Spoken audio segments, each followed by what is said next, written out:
Welcome to the C.O.D.E Collective podcast, where we unlock the voices, stories, and strategies that drive disability justice forward. I'm your host, Monique Stamps. Join us as we uplift the voices of women with disabilities in discussions on healthcare access, aging, fitness, reproductive health and choice, sex, relationships, and more. Let's get it, ladies. Welcome to the C.O.D.E Collective podcast. Today we're going to be talking about aging and disability. I'm your host, Monique Stamps, and I'm so excited about my special guest today, Twyla Adams. Thank you.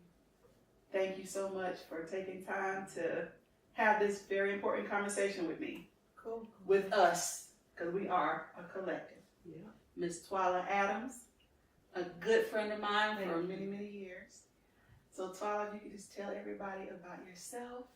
Okay. A little bit about me. I was born in Charlotte. My family's here in Charlotte. College, broadcasting school, military. Left after Desert Shield, Desert Storm. Physical stuff, back, knees, female issues. And it was time to come home. Came home and got a job and started my own company. That was in 91 when I got out of the military. And then in 1994, I was in a car accident, broke my neck, and was paralyzed from the neck down. And that's when I was introduced to a whole new way of life. November 6, 1994, and woke up, opened my eyes, and everything was different. Everything about my life, my future. Here I am at age 66. I'll be 67 in December, and life is good. I never thought it would be like this. Had no idea that the good Lord had these plans for me, but I'm grateful that He knows the plans He has for me, because I may not have said yes to this experience. I may have said, no, not me, not now, but I'm grateful because my accident happened for me. Didn't happen to me. And so I'm grateful for that. And I'm grateful to be in your life and you in my life, and for you sharing your children with me, and for inviting me to come and talk about what it feels like to be a woman with a disability and aging with a disability and still thriving and enjoying life. So I appreciate you for all the resources you provide and how you make it easy to come talk to you about anything. So thank you. Thank you for coming and sharing your journey with us. And, Sure. And Twyla, she's been very, very, very modest. Miss Ma'am is an author. This is her book, Twyla Liu, Rising Above Disabilities Through Adaptive Tennis. She is an adaptive athlete, Reiki practitioner, teacher, compete in 10 different sports. Pickleball is my happy place. And I'm grateful that I get to do those things, right? Yeah. Life is good. Life is good. And you also serve as an ambassador for many different organizations. Run it down. Well, currently, I'm an ambassador for Harmar and Penrod Medical.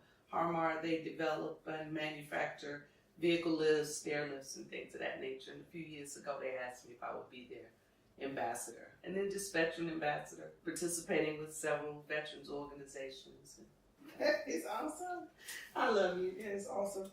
First of all, the reason why I really wanted to talk with you about this is because when you and I first met, we were some kind of spring chicks a little bit. And just met through the Center for Independent Living, and we just had conversations about injury and being a woman with a disability. Right. And from there I started WING. You did. And that was so important to me, to be able to have women with disabilities that we could talk about those different issues with. But I think I was in my early to mid 20s when we met. Really? Yeah. Wow. Yeah. I think about Kevin and George. They were little people. Now they're in their 20s. Yes, they are. Yeah. Working, graduated, and have full lives. I'm so proud of them. Thank you so much. Now that I am 47, I'm experiencing perimenopause. Okay. So my body's going through a lot of changes. I'm going through a lot of changes and evolving from the woman that I was when we met, Mm-hmm. and doing a whole lot of things that I never thought I'd do. Right. I just wanted to just kind of pick your brain and find and learn from you about your journey with aging with a disability and how your perspective has evolved over the years. From the day you became a woman living with a disability, just Okay. how things have shaped and changed with you. Okay. I was in my 30s, more like 34, 35, when I had my car accident and broke my neck and became a quadriplegic. At the moment, I was paralyzed from the neck down, with prognosis being pretty slim. So I didn't give my age any attention at that time. I took a different route. I didn't want to know about all of the stuff that was going on, the details, because I felt like my focus needed to be on moving forward. And what I was hearing from the doctors, which I don't blame them at all, because they're looking at things from a medical perspective, and from videos and tests and their past experience of someone who had an accident like mine. So I didn't focus so much on my age. I focused on moving forward and progressing through what they were, getting through what they were telling me, because they were telling me my prognosis was very grim and that I wouldn't be able to walk again and live by myself, and that my neck was broken, C4, C5, and they were going to have to take a bone off my hip and fuse me together, and they didn't even know if that was going to work. So my age didn't really come into account for me to say, oh my gosh, I'm 35 years old, and what's going to happen to me now? I didn't think about it in that manner. I thought about, okay, you getting ready to get up, and you have a lot of work to do. Yeah. My age came into play, I believe, when I started playing adaptive sports in 2002, when I was introduced to wheelchair sports. And then my age came into play there because now I'm being segregated with folks in my age group to compete with. Okay. And I was never an athlete before. I never played sports before in college, in the military, anything of that nature. So I didn't really think about playing tennis or pickleball or throwing a javelin or any of that stuff. But that's when I started to think about my age and what category, where do I fit in? And I also didn't have as many problems with perimenopause because I've always lived with fibroids, severe fibroids. But back in the 60s and the 70s, I was born in 1958. They didn't think about fibroids or talking about them as much, especially in our community, because all I heard was, yeah, we usually have fibroids, and not how to fix it, what to do. I saw people having hysterectomies, and I didn't think about that either. I did not have hot flashes. I was very conscientious in high school through college about what I eat and how food affects my physical body. Then in 2003, the doctors finally decided, okay, it's time for you to have a total hysterectomy. Because of the fibroids, because of tube blockings, because of things that were neglected while I was in the military, they thought it would be better for me. So immediately, by having so many painful cycles and the fibroids and all the other things that I was learning about, when I had my hysterectomy in 2003 and woke up and I didn't have a cycle or cramps or pain, that was a good thing for me. Yeah. I thought, oh my goodness, now I don't have to go through that. But I did still have to go through some of that. My body was adjusting to it not being there. My brain is trying to figure out what's going on with the rest of my body. So there was still that emotional imbalance or the agitation during that time of the month when it would come around for a while. I still felt, a little agitated and wanted to be by myself, kind of isolated, and did have a few hot flashes. But what I noticed with other people growing up, my aunts, my cousins, female cousins, they would always announce that they were having one. And I said back then as a kid, teenager, I'm not going to say it. I'm not going to magnify it. I'm not going to tell anyone what's going on with me. I'm just going to have my quiet summer moment and move on and breathe through it and make sure that I have foods and snacks and things that will help me regulate my temperature and not eat so much hot stuff. Because that will make a difference. It affects the bladder, the kidney, make you want to go to the bathroom more. And here I am now dealing with bowel and bladder issues because of my spinal cord injury. So that's when I began to think about it. That's when I began to realize that I'm an older person now with a spinal cord injury, and I'm still having some perimenopause, cloudy heads, and a little feeling down and depressed. But once I was able to identify where this stuff was coming from, I was able to make some choices on how to manage it better. Speaking with my doctor, it was take the meds, do a patch, whatever they offered to help give me more estrogen, which my research told me that wasn't a good idea, which has changed now. People are saying it's not a bad idea to take estrogen to deal with it. But I just kind of dealt with it in silence, and I educated myself about what was going on. And I talked to my primary doctors and my nutritionists. And for those who said, my GYN said, oh, you'll be all right, I was like, that's not good enough. We need to go deeper, because you want to put me in a category with everyone else that's in their 30s and their 40s and say to me, well, this is just how you have to feel. And I'm not willing to accept that, because I heard the same thing about my injury when I broke my, well, this is just what you have to do.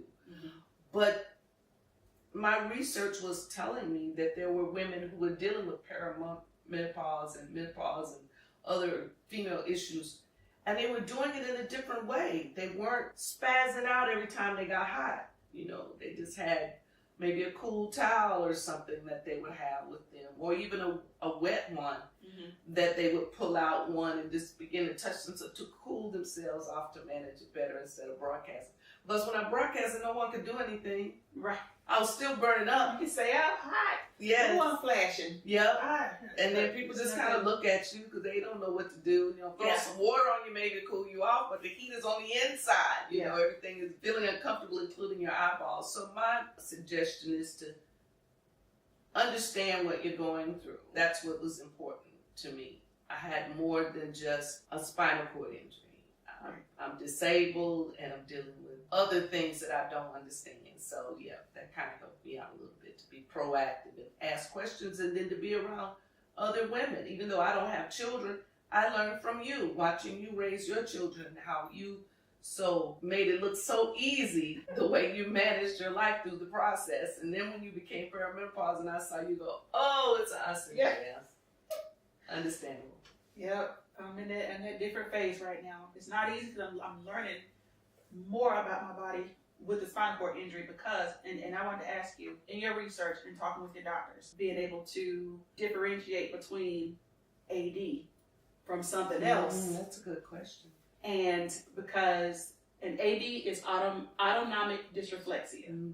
That happens when there's something going on with the body, because below the area where you can't feel. So your body reacts by headache, sweating, blood pressure spiking, spasms. So that's big, symptoms from perimenopause mimic AD. They do. Was there ever a time where you were like checking your skin or realized what was going on? How did you know what was what? Because I'm struggling right now. Right. I've not had an overblown AD, but I can tell if I start to get a headache, and I don't normally get headaches. Then I ask myself, okay, maybe I need to go to the restroom to relieve that. Then I go to the restroom and I begin to feel better. Then I know that's not what it was.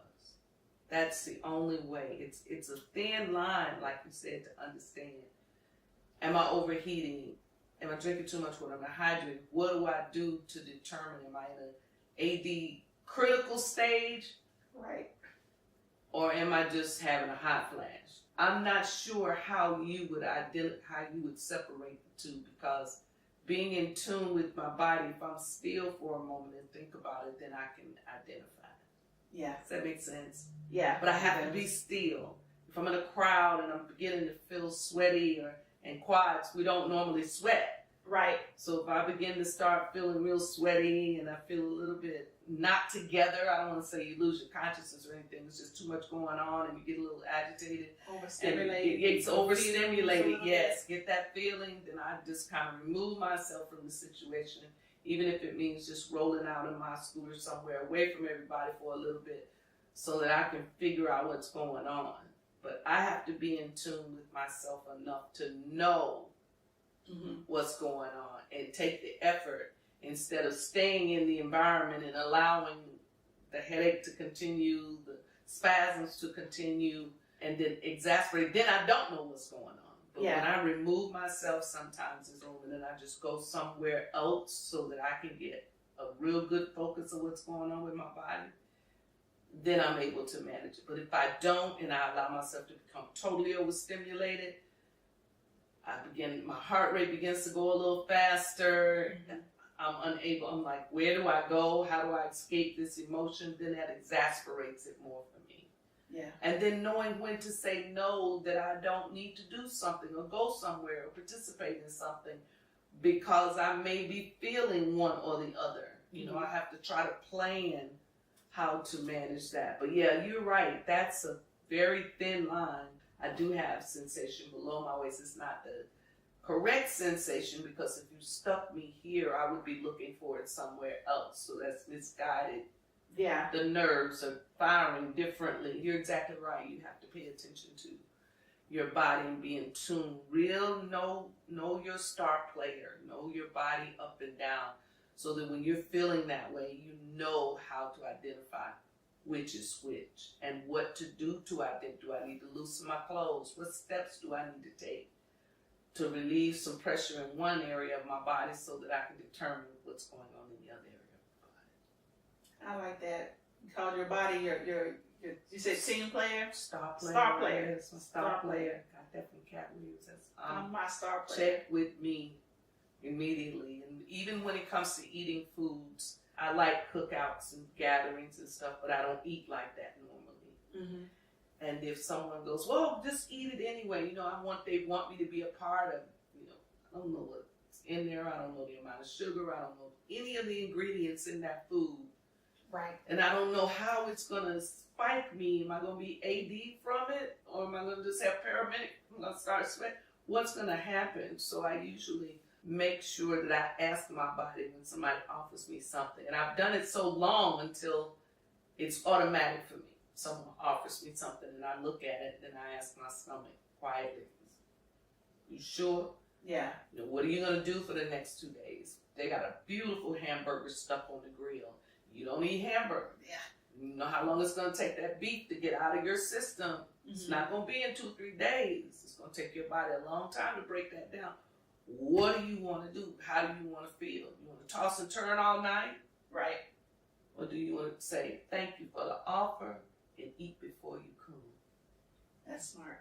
And then have whatever is there you get. Because that to me is key. Yeah. Thinking about your star player first. I love that. Got to. I really do love that. Okay. I want to know, what are some challenges as you've grown older with the spinal cord injury and how you've navigated them? That's a good question too. You know, when we're in our chairs, people often want to help us. They often want to open the door and they're not sure where to go, how to open the door. Or they want to grab our bags and do things of that nature. In the beginning, I was like, you think I can't do for myself? I mean, you see me in a chair, oh, you're in a chair, you can't do anything. But wait a minute, I got this. And as I've gotten older, people have gotten kinder. They want to help more. Right. And then they'll say, look at me and go, oh, aren't you? You're so cute on your tail. And I think to myself, I'm just me. If you cute, I'm cute. You looking at yourself, right? So as I get older, that's what I get. You know, treat me like a grandmother or something, you know, and I have to explain to them, I appreciate you wanting to help me, but I got it. Yeah. And I do my best to calm me down before I answer sometimes because people are thinking that, well, let me help this crippled lady. Right, right. And then they think because of my chair that I'm demented and that I'm not intellectually aware. Or they ask me about sports and they say, oh, so you play Special Olympics. And I used to get a lot offended because I'm like, no, that's a different movement. And yes, I do participate and volunteer with the organization, But no, this is a different level of athleticism. It's not that. Right. And so as I get older, what do I see? I see more people trying to help me. More people who don't believe I'm doing what I'm doing when they see my resume or my background or see me in the media. They don't believe it. And they don't believe my age when they ask me how old I am. So I'm sorry, how old are you? And I go 66. They go, there is no way. And I go, yes, there is a way. It is. There are 85-year-olds and 90-year-old athletes out here, veterans, non-veterans, that are enjoying their lives. Mm-hmm. So putting me in a box, in a category now that I'm older, to kind of want to display me as a senior disabled woman, no, that's not who we are. That's not who we are. And they only know what they know. Yeah. They only know what they know. We see on TV portrayed in different manners, and then they assume that's how we all are. Right. I noticed that on TV, especially not only younger people with disabilities, but people with disabilities of all ages. We're either infantilized from babies to seniors. We're infantilized. Even at 47, I see that. I'm like, oh my God, you're so cute. Uh-huh. Puppies are cute. That's right, I'm a grown woman. What do you mean I'm cute? I can't believe you do that. I'm beautiful. Exactly. But the pity part of it that really irritates my soul. Then again, people assuming like the older I get, oh, you still working? Why are you still trying to work? It was like when I was younger, it was, why would you want to work when you can collect disability and you're gonna lose your Medicaid and all that stuff. We've gone through that. We talked about that. But now that I'm getting older, you're not tired. You still not. I'm like, I'm not even at retirement age yet. Like, what are you talking about? Those same conversations came to me as well. Well, you just finished the war, you just got out. Why are you still doing this way? And I was like, it's called living. Mm-hmm. When God puts an opportunity, He brings abundance to your life, then He's not giving it to me just to say, okay, look, I got it. Mm-hmm. It's giving it to me to give some hope to someone else, to be the example to someone else that anything is possible if they choose to achieve it and be committed enough and consistent enough to make it happen. Yeah. So why would I stop living? Because why would we stop? Mm-hmm. I don't understand that statement when people say that. Oh, you just go home and sit down and you'll be all right. And I'm like, well, I mean, no, that's going to affect a whole lot of other things because the body is meant to move. It's not meant to be sedentary. And you as Zumba and understanding all of the things that come along with that movement, knowing that movement is physical activity to us. Mm-hmm. So when someone says, oh, I'm just going to go home now and sit down and watch TV all day, well, that body is going to say, okay, now we're sedentary. And so now there's susceptible to falls and just reaching for things and not being careful. It can be a health hazard. So yeah, I feel that pity party thing is, either way, we deserve to do whatever we want and above and beyond that. Mm-hmm. Not stop looking at my chairs. Right. Stop looking at my chairs. See me just like you would. Walked in and said hello. Treat me with the same fairness you would anyone else. Yeah. I love Zumba. I taught it for 9 years, but I let it go because, I got COVID twice. And so my stamina is not the same. I have long COVID on top of the perimenopause. So the brain fog, my coordination is not what it used to be. Trying to remember moves and choreo and all that stuff. My life was just shifting in a different direction. Just trying to figure out what I wanted to do post-COVID. And now that my body has changed a little bit, started doing more digital marketing type things like that. So I had a career shift and doing more nonprofit support work and things of that nature. And I know you have had some career shifts. How would you say aging contributed to that? Well, when I broke my neck, I was working for the railroad, CSX Railroad. And I did go back temporarily, and then they had a big layoff. So we all left there. And then when I started thinking about work and what I was going to do, what I was capable of doing, providing the mobile nail care was still available to me. And went back to get my teacher's license and started teaching a little bit. Physically navigating the facilities and being as energized, and like you said earlier, your energy changes, your body changes. I knew that my shifts in my private life would take a step back from focusing so much on working and making money, because that's what we would, the cycles of life, kid, teenager, marry, have kids, make money, gotta pay bills. Yeah. I stopped focusing so much on that, and I started focusing a lot more on me. Mm-hmm. And I became a Reiki practitioner in 2005. And Reiki is a Japanese method of stress release. It induces relaxation, minimizes stress, and promotes healing in the body. Mm. The reason I became a practitioner was to learn to manage my own pain and how to, as some people say, wusa, how to in the moment with chronic burning and stuff going on, how in the moment to breathe through that and not let it be so visible to everyone around me so that they think that something's wrong if I'm having a lot of spasms or I'm doing something, but to be aware of how to manage that. Mm. For example, when I move slow, because if I don't, I'm going to have a spasm. Right. And what I find a spasm does, it makes me hold my breath. Mm-hmm. It makes me push through. But when I relax and I breathe through it, I'm able to move more fluidly and not have as many spasms. So my career with the spasms and the nail care, that's not a good thing, right? Yeah. Nipping and clipping and filing nails, it's not a good thing.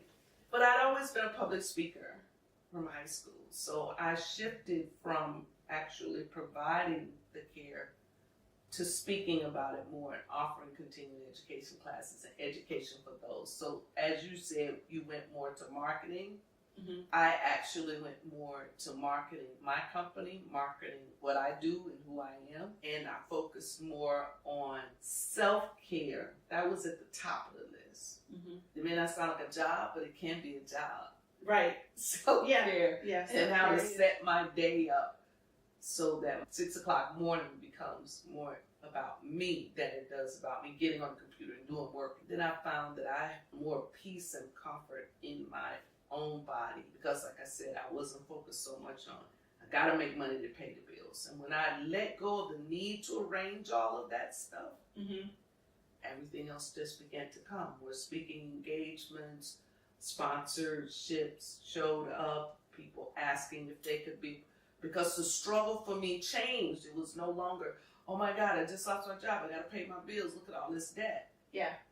It became, oh, it's all gonna be okay. I love that. It's all gonna be all right. And the people calling me to ask me for money that I needed to pay the debtors, mm-hmm.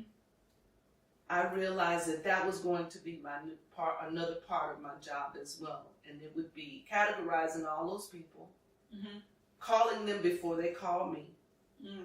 I didn't have the money they needed, but I promised them if they would be patient and allow me to send them $10 a month and increase it when I could increase it, that I would get it done. And I got to know their families, situations. We became friends, friends over the phone for the bill. Oh, wow. Calling her up and saying to the lady, for example, hey, Sarah, how you doing? How's the baby today? Oh, yeah, Miss Adams, you call me. Oh, yeah, well, we got your check. I go, okay, you get another one. And then eventually, so my job title changed.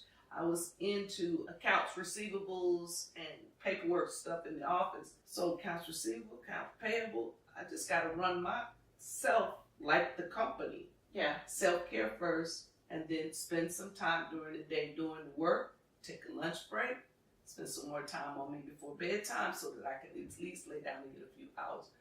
So my whole business structure changed, and I realized I am the business, and I need to market it. And in order to do that, I need to flip, step up, scale up, and figure out how to make that happen so that I can be at peace. And so that even calling those people on the phone and letting them know that this is all I have, mm-hmm. and this is all I can get, became my business for a long time. I love that. And Yeah. it goes back to being that star player. No matter what outside forces are pulling at you, tugging at you, no matter what you have to shift and change and pivot, it all boils down to taking care Yeah, of taking care of you me. first. Yeah, because if I'm not at my best, or at least pulling for my best, I'm not going to be able to be there for you or anyone else. Mm-hmm. I grew up hearing, oh, well, you got to take care of people. You got to be nice to people. You got to give, you know, in church, give. And I was like, but I'm running out. I don't have anything left inside of me. Mm-hmm. Especially now with this spinal cord injury. I don't have the ability to clean up the whole house on Saturday the way we grew up. Yeah. I don't have the ability to go to choir rehearsal all day and then come back home and wash out my clothes. I don't have the ability. Yeah. I need to market and figure out how to scale my life so that if I just wash one load of clothes, put a load in the dryer, and that's all I can do for the day, that's all I can do for the day. Yeah. And for someone to say, well, can't you do it later? Or I need you to do nails, I need you to speak, I need you to... And I think to myself, they don't know what I'm going through over here. They really, really don't get it. So why am I even telling them? I need to learn that no is a powerful word. It's an anointed word. Mm-hmm. And it is quite okay to say that. And that's part of taking care of myself. But in this body now, things are different. To say yes all the time would not be only disappointing to you, but disappointing to me. Because I'm not bringing you my best. Right. And that's something I'm getting there. Yeah, it's a struggle. I need to work on being comfortable with no and not feeling guilty about saying no. But we have to figure out what we can and can't do. Yeah. Sometimes I have to say, no, I have another appointment. And then they go, well, okay, well, when you finish that, then you can come and do this. They don't know that appointment is with me. Oh, my appointment is to go home, see if I can fix something to eat, put my feet up so that my feet will stop swelling, and relax a little bit. It's not to say yes because you want me to say yes. Right. Because I'm going to suffer later. Yeah. My sleep will be disrupted. And I won't be as nice because everything is firing. And pain will make you want to say some things and do some things. So I think it's so important that we as old, especially as we age, learn to say no. Yeah. Or restructure the conversation for the person so that we will be able to spend some time with them or do something with them or give them some of our energy. Because I try to protect my peace at all costs. Because it takes so much out of us to just go and perform or be present. And then get back home and it's like, I don't have any energy to do anything, including transfer from this to get over there to that. It turns into a different kind of animal. And all of that plays into our aging. Yeah. That's why any movement we can do to stimulate some circulation, whether it be massage, acupuncture, whatever that is, someone stretching you, whatever that is, I think that's very important as we age. Thank you for that. Yeah. In discussing self-care, right? Mm-hmm. And saying no and, to all the things that's coming at us, right? That brings me to community care. A good friend of mine, Alexis Smith, she's like, oh, self-care. Everybody talks about self-care. What about community care? And the way she described it was having those people that can hold you accountable for taking care of yourself. You don't feel like doing that laundry? Who can you call to say, I need help? And that person say, listen, you know good and doggone well that you are tired. You know good and doggone well. Why? Leave it till tomorrow. Yeah. Who's somebody that you can call to take care of that for you when you know it ain't happening? Right? It ain't happening. It's so happening. I'm a bit of a social introvert. I've always been able to run my mouth. My parents and my family's always say, you always have something to say, this such. But I also grew up that you don't ask anybody for anything. Yeah. So that's taken some adjustment for me. Especially coming from the military, knowing that I have to rely on me as a sergeant in the Army to take care of my soldiers and my people, and everyone who has a need to know will know. When I have those moments, when I need a little help, I do have a circle of support that I can call. I got a handyman, I got a yard man, I got somebody who will come by if I call them. Yeah. But I am a little stubborn in that I will find a way to make it after you knew it was coming. Yeah. But I do have someone I can call if I need it. Community care, community circle of support. I call it circle of support. That wholeness, wellness, mind, body, spirit, all of that. Mm-hmm. Accountability.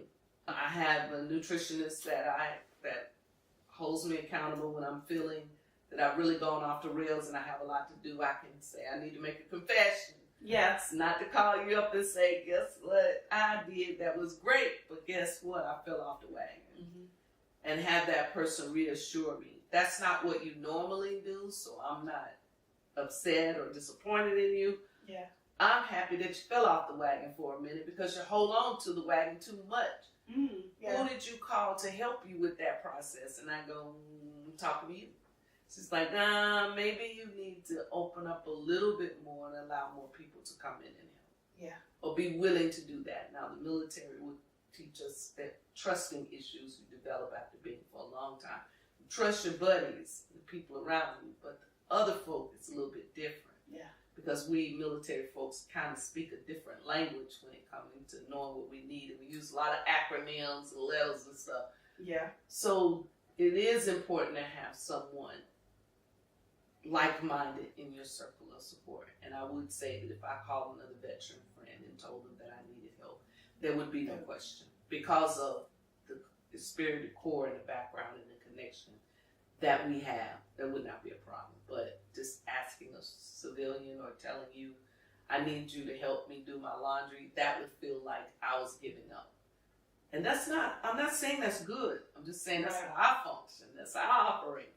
I'm glad you mentioned that because that was going to be one of my questions to you was how does your experience as a veteran influence your approach to aging with a disability and all of that? So like you literally answered that question before I even get there, but if there's anything else that you would like to expound on with that. We, as I said, in the military, we don't usually talk to civilians about what's going on with us because we speak a different language. I mean, if you had a fraternity or a sorority, someone in a sorority, they were speaking to their sorors or frats, they would be talking a different language too. You know, right. Nursing, all of that, any category. It has been a good thing that I was able to reconnect with fellow veterans so that I can have that comfort of knowing that yes, I can call someone if I need to. And they will understand. And it won't sound like I'm being weak.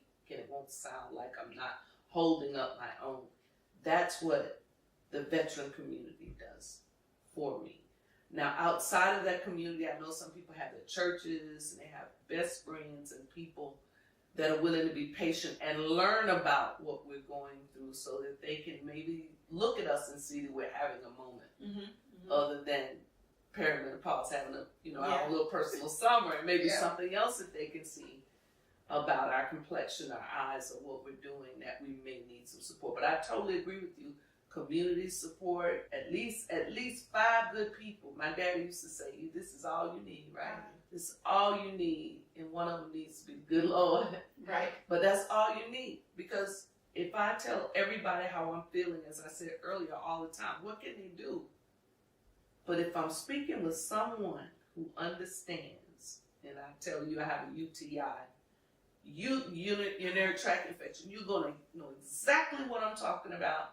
And as a fellow spinal cord injury female, you're going to know exactly what we're going to do about it. You're going to know. You're not just going to come and say, oh, no, I got a UTI. You're going to say, I have a UTI, and this is what I've been doing, and I've already called my doctor. Do you know of anything else I can add? And we can intelligently have that conversation and walk each other through that process. Exactly. Right? Exactly. So that's community right there. You have developed through Wayne and other nonprofits that you've touched on. You've developed a community of women who have that ability to come together and just let their hair down and talk about whatever they want. I appreciate you doing that on your platform. And also highlighting or at least addressing older women like myself. I feel like I'm in my 40s. I hear somebody say, oh, my back hurt, oh, my foot hurt, oh, my this hurt. Well, I have chronic pain, but I don't have senior pain that I can identify with. And it maybe it's because I'm active athletically, But when I'm around seniors my age who are able-bodied, they're talking about different kind of pain than I talk about. Oh, interesting. That I hear them say things that I would not have them. Now, when they say, "Oh, my knee hurt," I might go, "Yeah, because military thing, college on the knee."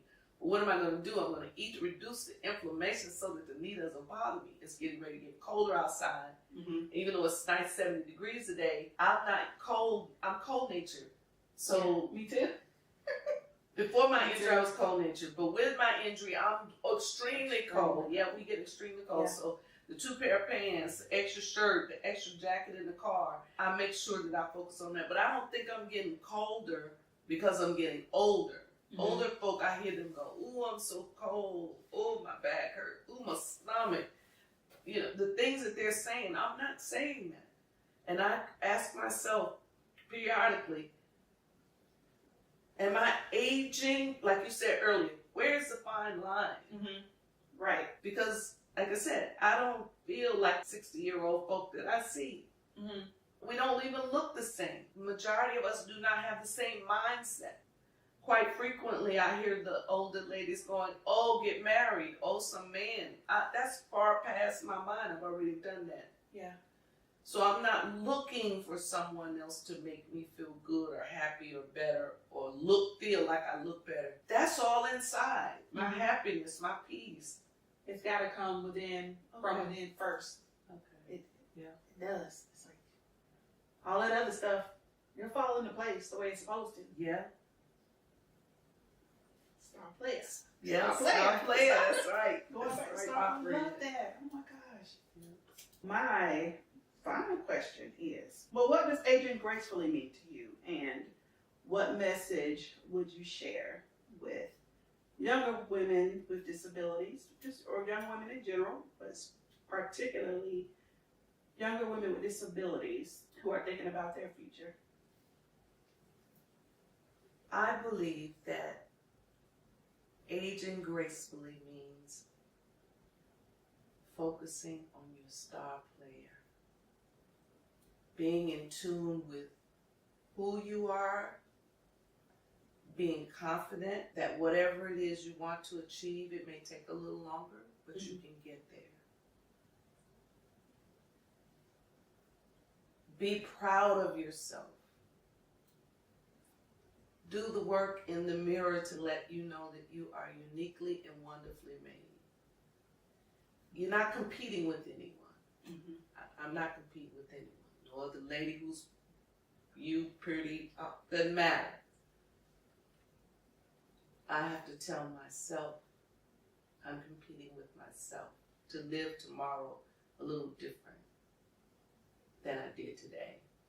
For younger women who are living with spinal cord injuries, it's not over. It's not over.